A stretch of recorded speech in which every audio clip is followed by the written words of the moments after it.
আজও এসবিআই অডিটোরিয়ামে এক গুচ্ছ বই প্রকাশ পেল প্রিয় লেখক লেখিকাদের।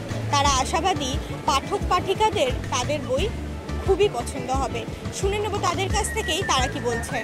প্রকাশই হয় এবং একটা সময় হতো কি পয়লা বৈশাখে বই প্রকাশ হতো, আমরা কলেজ স্ট্রিটে যেতাম, প্রকাশকের দপ্তরে সে বই রিলিজ করা হতো এবং আমরা সেই বই নিয়ে আড্ডা গল্প করতাম, সেসব একটা দিন ছিল।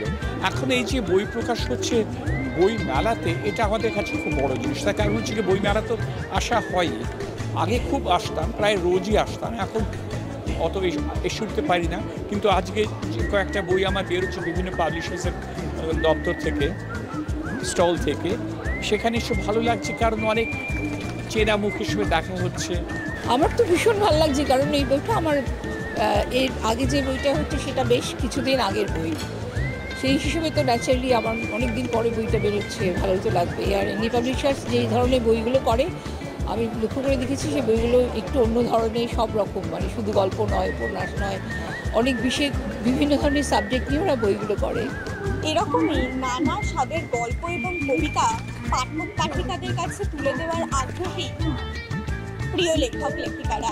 ক্যামেরায় কিংশুকের সাথে সূচনা, রেড ডায়েরিজ।